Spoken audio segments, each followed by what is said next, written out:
The Pokemon Society at Penn State holds an event called the Penn State Pokémon Challenge, or PSPC for short. During PSPC, University Park will be transformed into a real-life Pokemon region where players will battle using their teams in Pokemon Scarlet or Violet. Today, we're going to be going over a brief history of PSPC, as well as what competitors can expect for participating in the event on each day during PSPC weekend for 2025.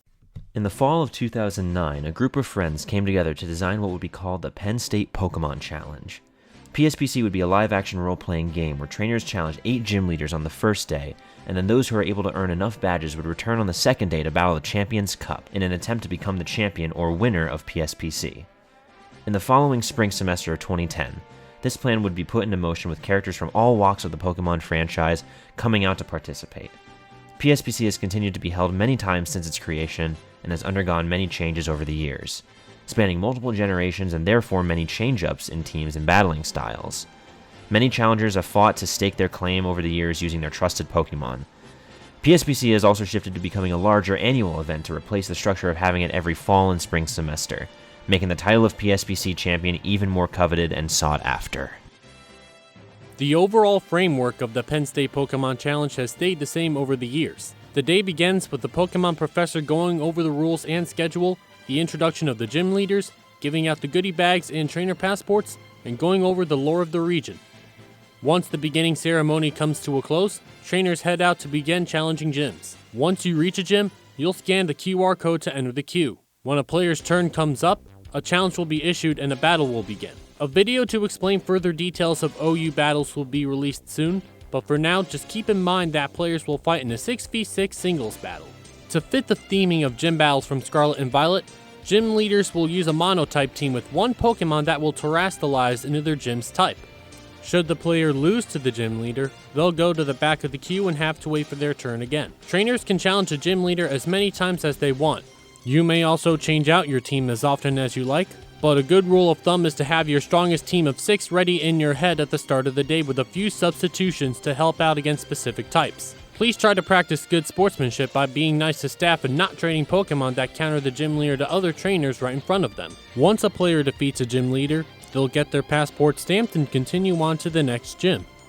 Aim to defeat all 8 gym leaders spread around the campus before the end of the day to qualify for Day 2. PSPC will also feature side quests aimed towards helping out players during Day 2 or giving out raffle tickets for the end of Day 1. The most common side quest held every year is the Evil Team, whose grunts and Evil Team leader will be able to be battled for some kind of advantage.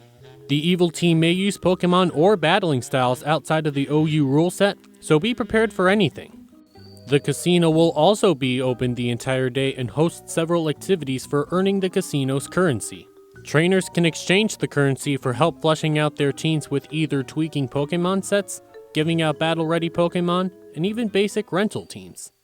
At the end of Day 1, gym leaders will stop accepting challenges and every participant will return to the starting location for the commencement ceremony. The trainers who were able to qualify for Day 2 by collecting 8 gym badges will be announced and the previously mentioned raffle will be held to get extra prizes. Finally, the commencement ceremony will come to a close and trainers will leave to begin their preparation for Day 2.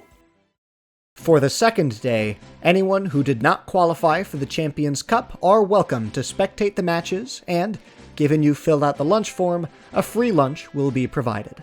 Trainers who did qualify by beating all 8 gym leaders must prepare their best team for defeating the Champions Cup. Once they enter the arena, a challenger will not be allowed to change anything about the team they've brought until they either defeat every trainer or lose. The Champions Cup will involve OU battles against 4 trainers, each specializing in a unique type. Should you defeat all of them, a battle against a champion-level trainer will decide if the challenger is successful in their run. A champion-level trainer can range from a fellow competitor who also beat the Elite Four to a past PSPC champion. Trainers who obtained the ability to retry the Champions Cup will be allowed to start the Elite Four from the very beginning. However, a trainer may only battle a champion at the end of their Elite Four run once. This means that if the challenger loses to the champion, they will not be able to retry. Should multiple trainers beat the Champions Cup, a round-robin bracket will be held to determine the winner of the Penn State Pokémon Challenge. We here at the Pokemon Society at Penn State hope that you've gotten a better understanding of what is involved in playing in PSPC. We look forward to seeing you on March 29th and eagerly await your challenge.